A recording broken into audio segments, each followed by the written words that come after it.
Well, hi everybody. How are you today? It's good to see you guys. I have been scrambling all day. We are trying to get Bob's been gone in Seattle, and we're trying to get packed up because we leave tomorrow to go to Phoenix. And yeah, it's kind of making sure everything is between the northwest weather that we have right now and what Phoenix is going to be, and then camping on the way back. It's quite a mix of clothing to pack and things, so we're getting them. Yeah, let's see. There's Linda and Gail. Yeah, it is rough down there. I have a good friend that lives on Marco Island, and the hurricane hit just north of Julie's place. And but fortunately, I do know that most of the homes that are down there on Marco Island are built in such a way that the entry floor is not even a living floor. It's just almost like storage and nothing, and it's about 10, 12-foot ceilings, and then everybody else is in the main living is upstairs. Her house was built really solidly, so I'm keeping my fingers crossed that Julie's doing okay. So, but yeah, it's rough down there. So, hello, Gail and Linda. Yep, Larry is here. How you doing, sir? And good to have you guys here. So, I thought I would share a couple of the books tonight that I picked up in Africa, in South Africa. And what I did was the opening little video there was a photograph that I took. Let's see, if I do over here, oops, no, full screen. Oh, it goes all the way big, full screen. Let's see if it will work, if I can show it to you. So why I called this Baobab and Morning Moon is because of this photograph right here. Come on, you're gonna go big screen? No. No. No. Now go F. There we go. All right. There you can see it. I'll make myself smaller. Oof. Oh, it went back to small screen. There we go. This was, and I made it purposely kind of, I dropped the clarity on it because I wanted it to be a little bit soft. It was in the morning we had left, and it was probably about maybe 6:30, 7 o'clock, and the moon was setting, and we came around a corner, and there's this baobab tree. It was really, really gorgeous. And shortly after that, there were baboons running all over the top of those rocks, and it was just amazing. So that's the baobab is quite the amazing tree that they have over there, in the baobab and then the mashatu tree, and I don't know if I have. That's a warthog. Oh, there's one. Come on. Things are not loading. What there? Oh, nope. Come on. Oh well. We'll go back to what happened here. Go back to here. There we go. Yes. So done. Why are you? Oh, there we go. Is it that one? Where's the mashatu tree? There's one. There. Well, this is a baobab with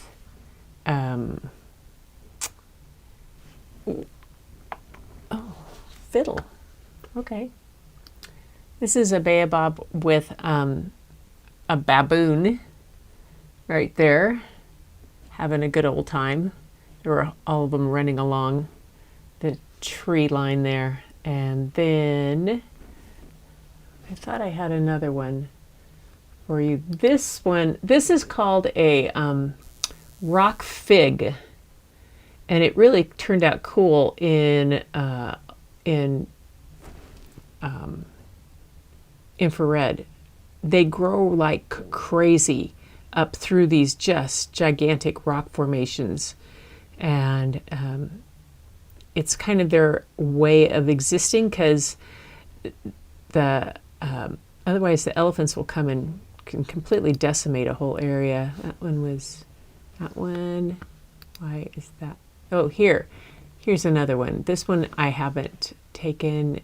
It still has the purple in it there we go.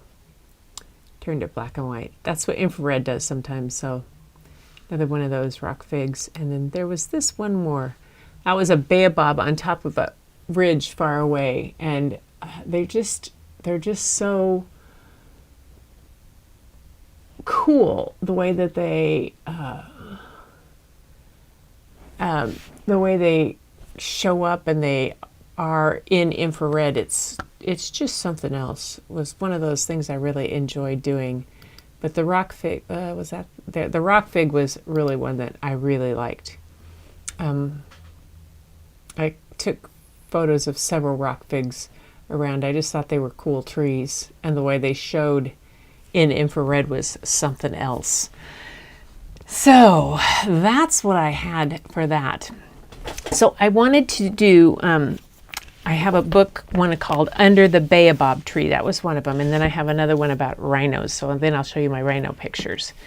But how's that? Let's pray. That tree with white trunk is amazing. Oh, thank you, Linda. Let me know if you do. I will have them. Just email me. Thank you. Wow. Isn't it right starting without you? Angie is finishing up the kitchen and will be here. She says hi, all. Yeah. So this book is called Under the Baobab Tree, and it's written by Rosalind Torian, and it's illustrated by Julie Smith Belton. Julie Smith Belton is an illustrator from Denmark, I believe, and Rosalind Torian is from South Africa. I think it tells a little bit about her here in the book, but I'll read that after I get a chance to read some of the book to you. And it was interesting because I picked this up in South Africa, and just to find books from different countries, I really love that, being able to do that. Oftentimes the rhythm and the way of the writing can be different. And please, yay, there, better. There we go. And not too bright. Oh, that's too bright on me. Oh well. But I love the end paper of her books with all the different animals in it. This is called an eagle owl. And then it's not a fish eagle. It was something else. The rhinos, the leopards, the impala.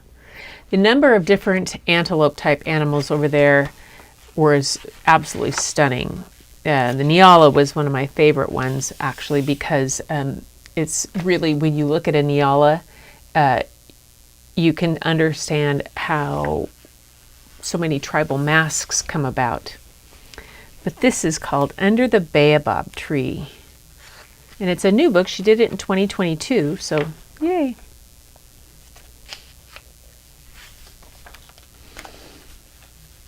The trees are breaking. None seems strong. What are we to do with our trunks so long? Our tummies are hungry, our bodies so large. We need a strong tree that will withstand our charge. We move about in herds and all take turns to tramp and stamp down the trees. Oh, what fun. Can anyone show us a stronger one?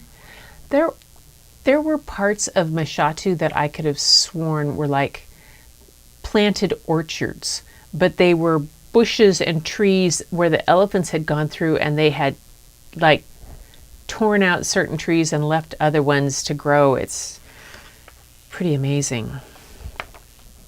The day is over, the sun almost gone. We need a tree that we can rely upon.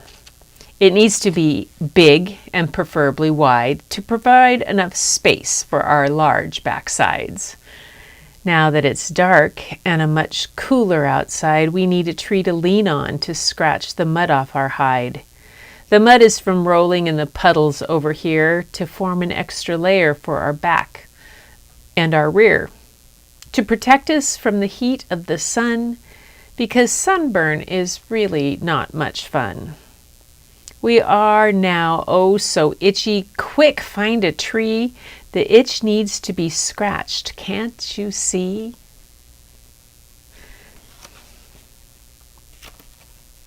Our necks are long. We are rather tall, so we need a tree that's not very small. A tree with plenty of leaves at the top, a tree that will ensure our munching doesn't stop. One that won't cause our backs to ache from bending down low when the branches all shake. Now the male giraffe will eat from the top of a tree, and the females are more likely to eat the lower branches. So it was real interesting to see that. The spots on our backs make us stand out, and we like to leap and pounce about. Our bodies are long, our feet are quick. We need a tree so we can hide in a nick. One with plenty of branches to climb, one that will withstand the test of time. The leaves should be full, providing much needed cover. I need to hide together with my mother. We like to climb high and then sit under cover. Us leopards are unlike any other. My wings are weary, my body is small. I need a tree that is quite tall. I need a tree so that I can rest high on the branches away from the rest. The higher the better, just look at the view. Every day I look out and see something new. Then watch as I spread out my wings as I fly. Don't worry, you'll notice me when I make my fish eagle cry. Oh, I sleep all day and I need somewhere to rest when everyone else is out and about on their quests. Then at the end of the day, when they all come back tired, I find myself completely wired. Nocturnal animals don't sleep at night. We wait for the dark and then take our flight. Our eyes are amazing. Our vision is great. Our necks can turn around to look for our mate. Yes, I'm an owl, to-wit, to-woo, and I love the Baobab through and through. I need a tree where I can rest before flight. I need a tree in the day, not in the night. I saw one of these guys, it's called an eagle owl, and it's huge. I'm part of the nursery. My mother is strict. When something is coming up, her ears prick. She senses danger and she warns us to hide. We quickly run for cover, never leaving her side. We are alert, our ears open to trouble. Our little legs can leap if we need, right on the double. Yes, we need a tree that can fit us all in. We need a tree that is not very thin. Us impala like to stick together, especially when there is terrible weather. So a nice shady tree in the heat of the day is where we all would really like to stay. Oh, we found amongst many. Just look at us crawl, busy as ever, away on a call. We're known as an army in thousands galore, building our nests and creating some more. We need a tree that will not fall. We need a tree that is stronger than all. Preferably wide, with lots of deep roots. We don't even mind if some have small shoots. Being ants, we like working as a team. We combine our strengths to reach our dream. Then, under the Baobab, many animals arrive, thinking this is a tree where they all could survive. This one looks big, this one looks strong. Perhaps we can all join and get along. This large tree is unlike all the rest. We think that this tree is the best. It is big in size and definitely stands out. It's survived for hundreds of years, even in drought. This sturdy tree stores water inside, the go-to tree when the rivers have dried. This one is wide and enormous in size. We think this tree will win the first prize. The roots go deep. There is lots of shade. It's sturdy enough for the elephant parade. There are plenty of leaves on the high up branches, just right for giraffes who don't like taking chances. Quite right for the fish eagles before taking flight. Perfect for owls who are awake in the night. There's plenty of space for a rhino's backside. Enough branches up for the leopards to hide. The perfect spot for the impala nursery, the most wonderful place for animal diversity. And all around this magnificent creation can run armies of ants from their anthill station. It's all about timing. There's plenty to share. Let's live together and show that we care. So now we know why the baobab tree is something in nature that everyone wants to see. The tree of life is what it is called. We think this tree should win an award, perhaps because it's where so many animals gather, big enough for them to live in harmony together. So the baobab is a succulent. In rainy season, it absorbs and sucks up the store's water in the trunk. It grows in 32 African countries. It can grow up to 20 meters tall. That's the height of about 11 men. It produces a delicious fruit in hard pods that hang upside down from the tree and has a whitish flower which opens at night. And some baobab trees have lived for more than 2,000 years. It's one of the oldest trees on earth. And I was going to, one of the things, it's interesting, the impalas, sometimes the leopards will hide in the trees up there, and when we would go looking for where the leopards were, we thought for sure, said, oh, well, you know, the impalas are underneath those trees. There's not going to be likely to be a leopard there. But that's not always the case, because the impalas can't scent up. Their sense of smell is all based around what they have right around the ground to them. So when the leopards are up in a tree, oftentimes they will hide up in the tree and then pounce down on a small impala for a kill. It's one of their hunting methods.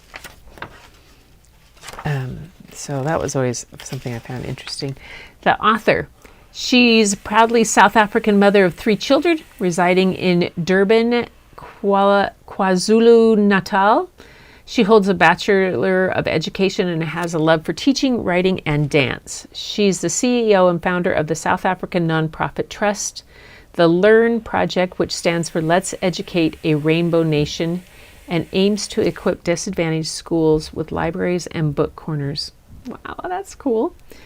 She has been a guest speaker at a number of events and schools and awarded the Paul Harris Fellows Award by the Rotary Foundation of Rotary International. She lives by the motto, small actions lead to big change, and this can be seen in the number of school, learn, library doors that have been opened and minds that have been unlocked through the power of books and literacy. That's way cool.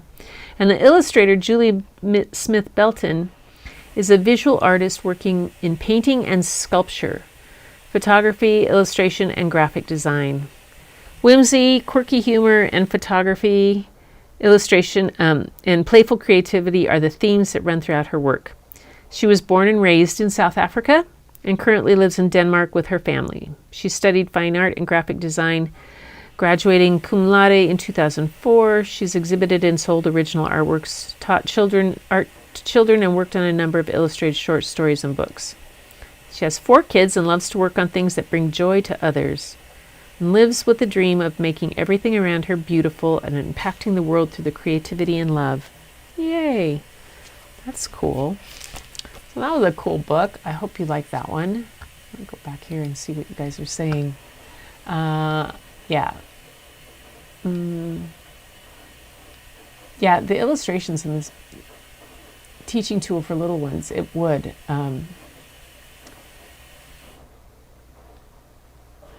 Hi, Helen. Yay, Helen's here. Lupe's here. Good, Gail. Oh, great. I have an owl that sits on the wall of my porch. Oh my gosh. Yeah, the owl, gosh, I don't know if I can find the owls that I had. 2,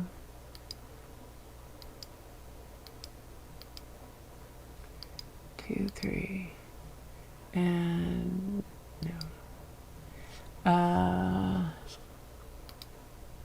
There it is. Okay.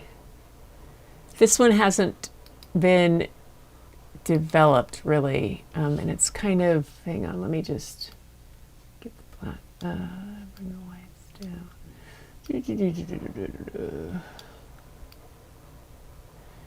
Okay, so this one is, I'll show you the owl that we saw. Oops, there we go, there we go. So you can see this was in the middle of the day. He was up in the shade, so I'm shooting into the sun with the infrared. What's coming up, it was, well, not quite middle of the day, it was toward the end, but we found him in a tree, but the sun was still out and he was sleeping.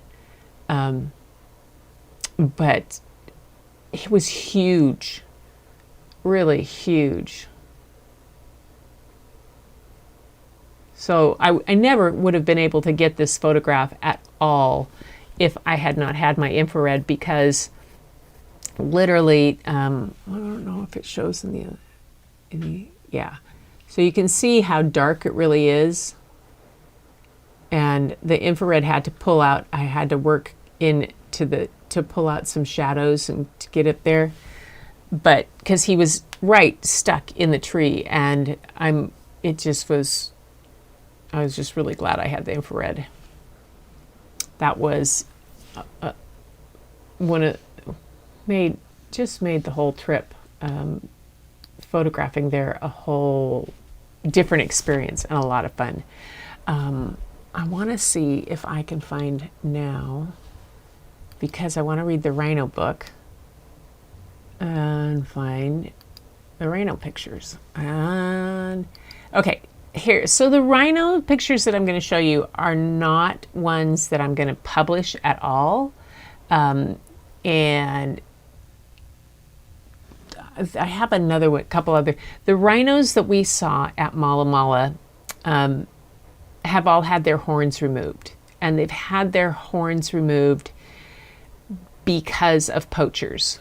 So they have, at the game preserve, in order to protect them, they have removed the horns. And now here's the other difference between the white rhino and the black rhino. So it has nothing to do at all with the color of them at all. It came from a misunderstanding by the British of the language of Afrikaans. They did not understand when they were calling the one that has the wide lip, they thought they were calling it a white rhino. So the British assigned it the name of white rhino, but it was really the wide-lipped rhino, and then the other one is the hook lip, and that's the black. So they just named the other one black rhino, and that's how they got their names. Had nothing to do with the rhino. It had all to do with the fact that the British misinterpreted and misunderstood the Afrikaans language and got it wrong completely. So that's what this. So here, I'll show you through a couple of these. This was one of the rhinos that I saw, and maybe give. Oh, hey. So he was wandering along, and his hat, he's had his horns removed, and wandering toward us. going, that's a big termite mound. Oops, what's that? Then I did some pictures of just close-ups of their texture, their skin. His ear I thought was really cool. I like that for abstracting. And here's tail. Their tails are so cool. And their skin.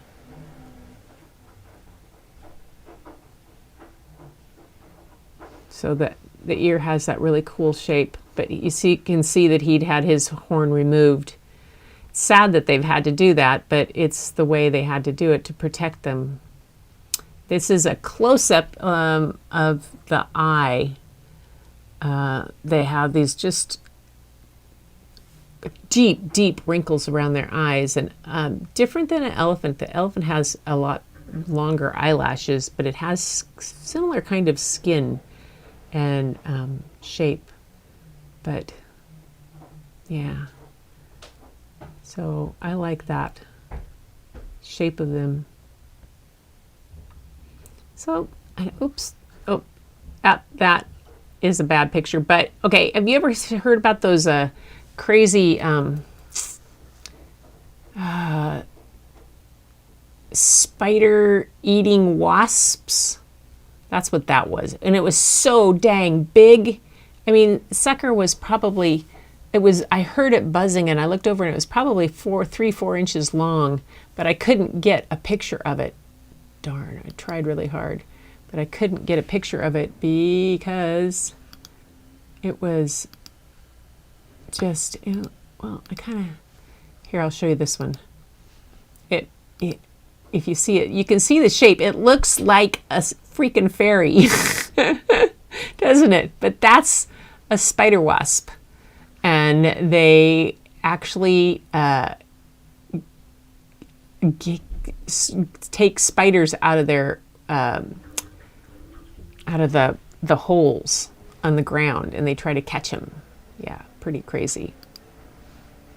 Funny. I don't think I have any more rhinos here. Nope, no more wasps, no more rhinos. Whoa. Yeah. Oh, no more wasps, no more rhinos. But I have a book on a rhino. You guys want to hear that one? Okay. There's Helen. Maria. They're singing Maria. I like your new setup for painting. Yay. Oh, I have to watch that, Helen. I haven't seen any of anything. I watched Waterfall Acrylics. Karen do one today, and then I watched Molly do one. I was sketching for a while. I took a break from packing and that, and after I watched Larry work on a Tiffin motorhome. That was pretty good. It was a terrific, good. Hey, Nate, how are you? Welcome, welcome. You're just catching in. I'm sharing some books that I picked up on my trip to Africa, and was showing a couple of pictures of the rhinos and that we saw. But like I said, and you might wonder why I'm not publishing any of those, right? None of those photos, because the animals have been altered, and when I do wildlife, I have my wildlife photos are of animals in the wild. I have taken pictures in zoos, and a lot of people like to, and I've gotten some cool things of wolves and in different places at certain kind of sanctuaries that have cages and stuff like that. But it's just one of those things for me. It's when I do wildlife, it's wildlife as wild as they can be. Some might be tagged, but if they've been altered in this way, I'm not going to put them out there. That doesn't really represent them. The other thing I had to do when I was there is they ask you to turn off the geotagging on your photos, on your cameras, so that your photos are not geotagged, because that is one of the ways that poachers locate where animals are, is through people's photos that they post. And they have had a real difficult time with that. So they've asked that whenever people go on photo safaris to please turn off their GPS and geotagging so that that doesn't happen. So that was one of the things I did anyway. So yay.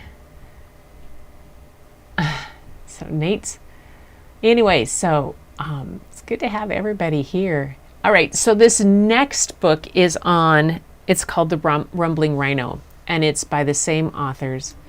And well, it's pretty cool. There's a huge effort to save the rhinos. There was information that one of the kinds had been extinct and it's not, but they still in some areas have some real problems with the numbers of them, and still have a lot of problems with keeping from poaching. So here is another one of those amazing. So the animals that are going to be in here, the spider wasp there, the dung beetle, are on her end papers. For you, the future game changer, may this book inspire and encourage you. The Rumbling Rhino. In the heart of Africa, the last of the rhinos roamed, endangered animals, some needing to be rehomed. Their steps were heavy. They could charge in a flash, yet their numbers were really starting to crash. To start, there were many, but now there are few. Hurry, save the rhino. It's time for us to help with the rescue. Grass and plants were their only need, simply to roam and be left alone to feed. Grazing all day on the African plains, completely unfazed in the summer day rains, yet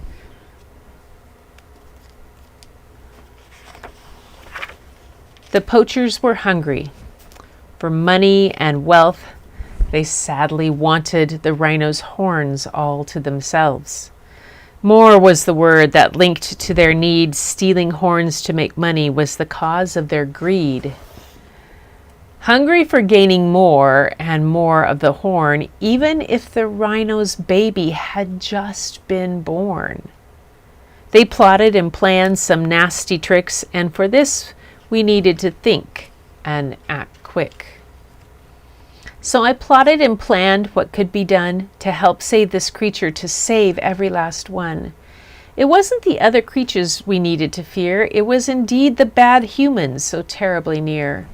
The ones that hungered not for food, the ones that put me in a really sad mood. So up I stood when I realized I could make a difference and make my voice heard. I started by drawing and writing down words when then turned into action and gave me great satisfaction. Oops. Sorry about that. Got that little dark there. Hang on.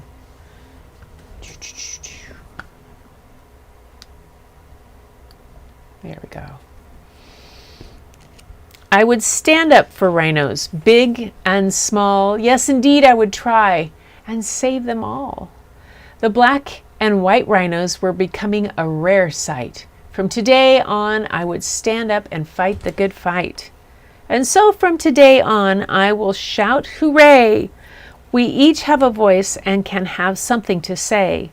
So join in my quest to protect the best, Africa's rhino and all the rest. No matter your age, your height, or your size, together we can take hands, unite, and rise. Rise above the poachers' awful ways. Together we can stand and have their say. Down with poachers, down with greed, down with all their wants and needs. Up with our voices that should be heard, up with saving our precious rhino herds. We're down to the last of this beautiful creature, so let's come together and help make them a feature. Did you know that rhinos have a terrible eyesight? They battle to see something farther than 30 meters away. Rhinos have a great hearing and fantastic sense of smell.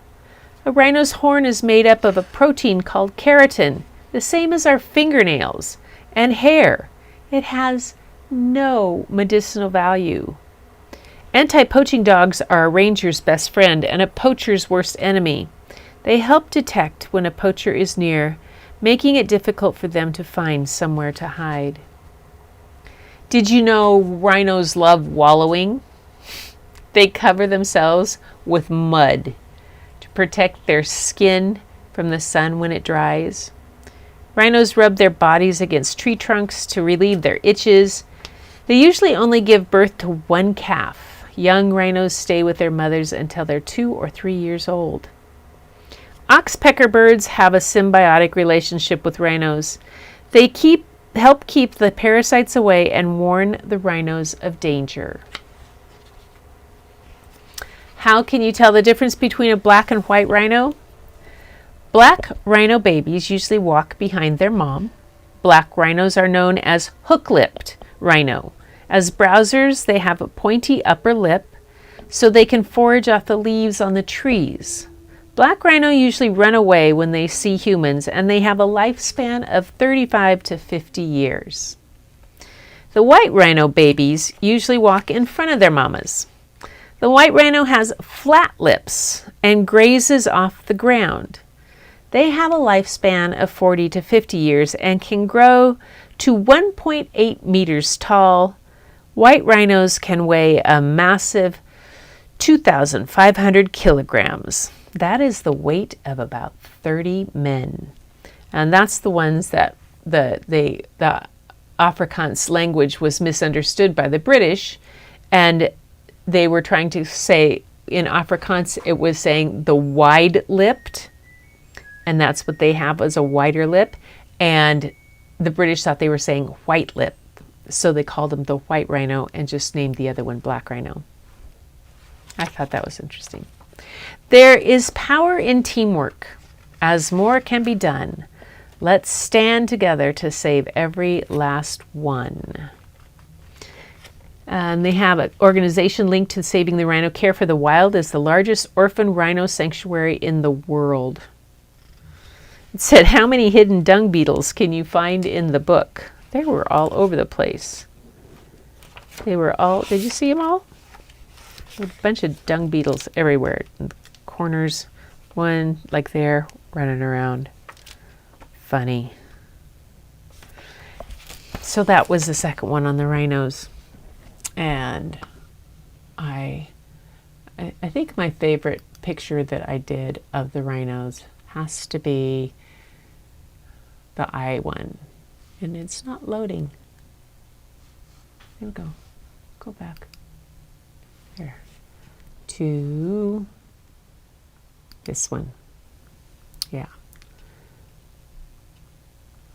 That one, I like the ears and the eyes. I have one that's a little closer eye too, yeah. I just love the texture of their skin. And they weren't, the ones I saw did not run away.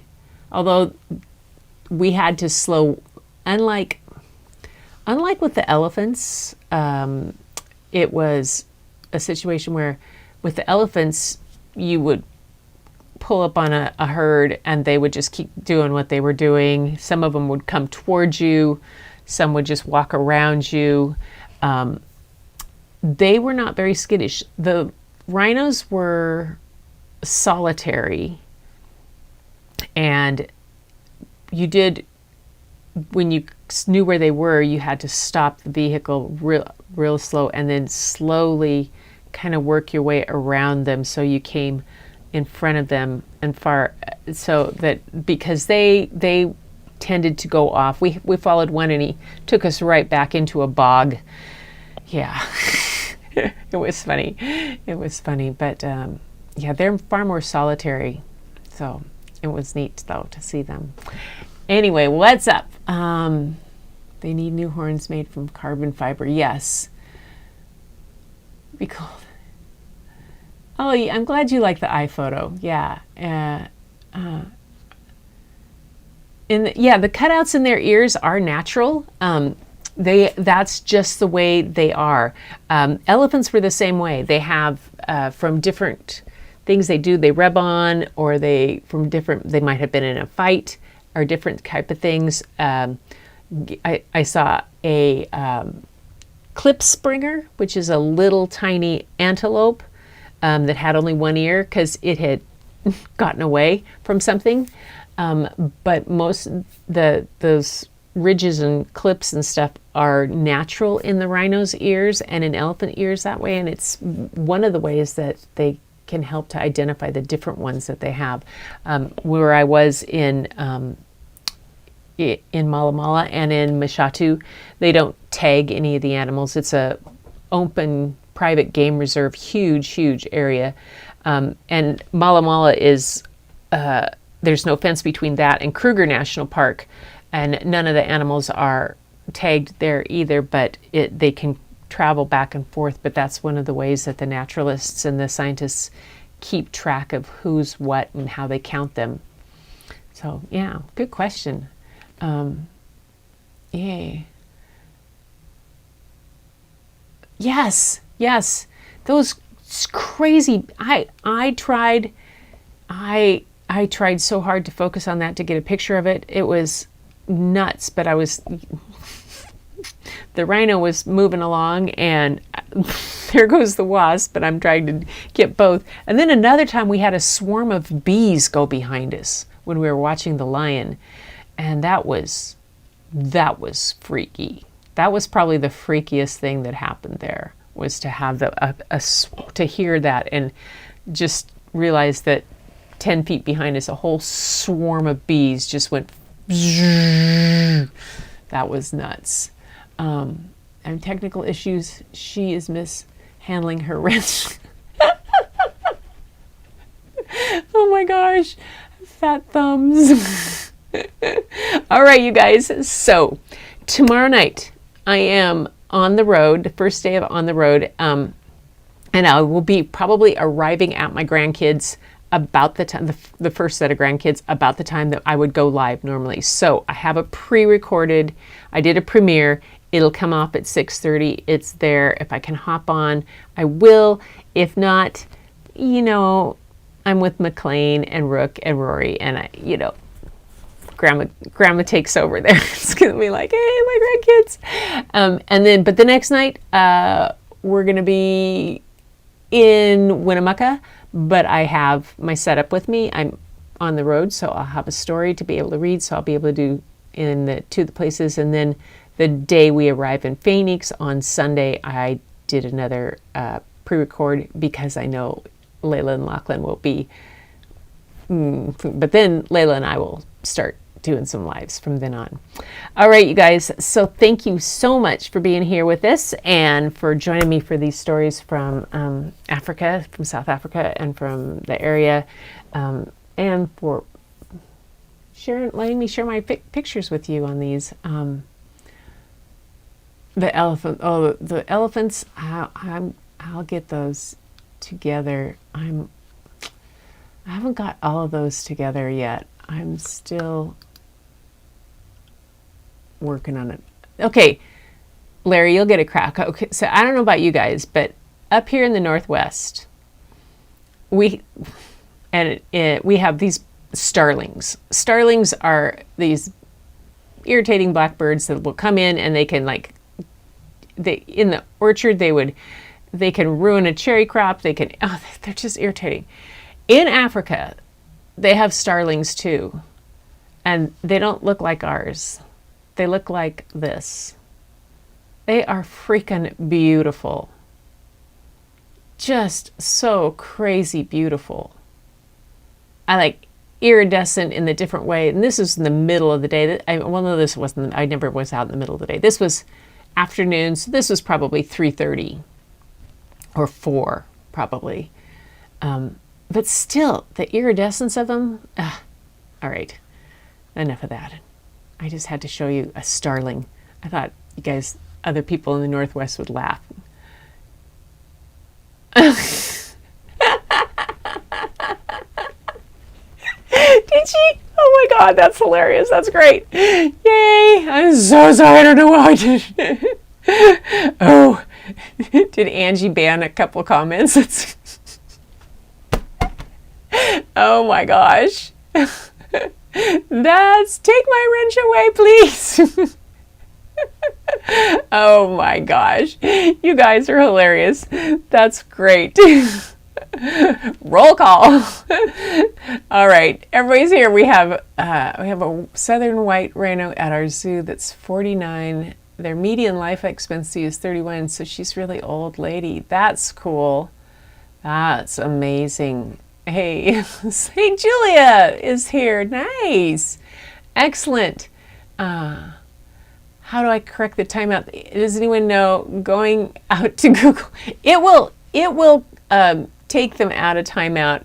And Angel, don't worry about it. It'll take them out. The timeout will run out, and then they can post again. Yeah. It says timed out for 300 seconds, so she shouldn't be out anymore. Oh no! Did you kick someone? Oh, you guys, I love it. Okay, this is the kind of thing. This is like what family does when we get together. You know, somebody always does the joke, and then always something happens, and then there's. But she might be offended. Shame on you, Angela. Larry, you're not helping things. Larry. Oh my gosh. Well, Nathan, so Nate, this is what happens when you come to my lives. We have rogue wrenches going on. Rogue wench. Rogue wrenches and who knows what, and a lot of laughs. And anyway, it's fun and some story time. Well, I hope you guys like that. And oh my gosh. So until next time, you guys keep looking for the beauty hidden in plain sight. You know, the first place you'll find it is if you go look in the mirror, and it'll be looking right back at you. And then keep looking all around you, share it, fill some buckets, and I will be in a premiere tomorrow night. You'll see me in premiere, but I'll be back live the next night. So until next time, take care and share the love.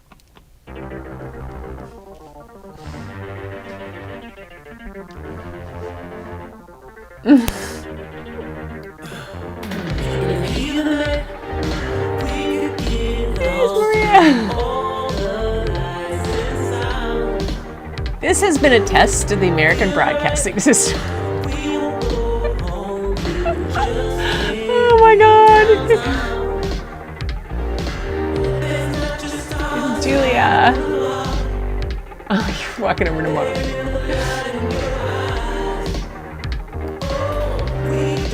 Oh, good, you were listening. Where did Angie run away to? Did she run away?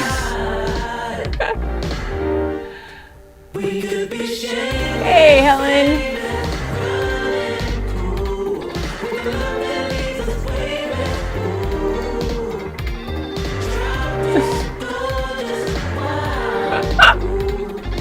Oh, no. Too funny. Angie.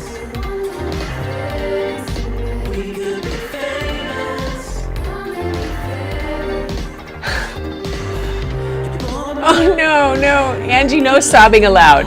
No sobbing.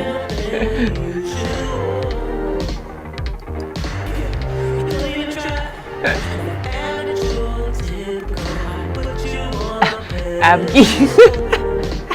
Abby. Oh my gosh.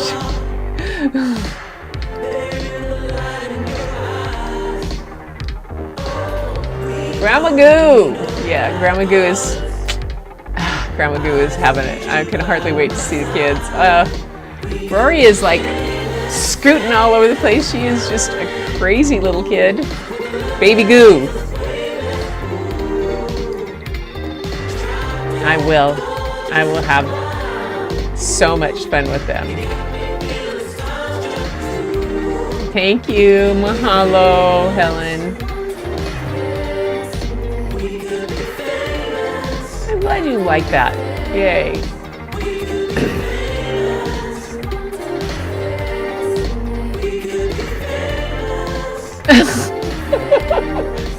Oh, I'm sorry for putting a burden on you, Larry.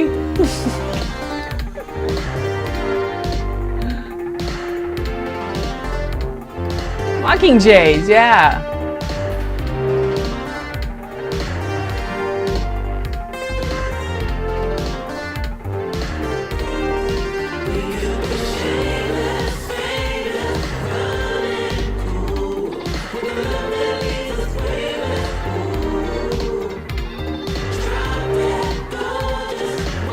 Okay, Helen, the pigeons in Africa, I even took pictures of the pigeons because they were so pretty.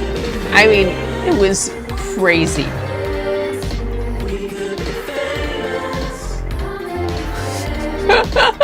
I met a few rogue wenches.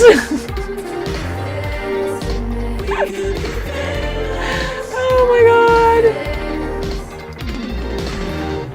All right, you guys. See you later.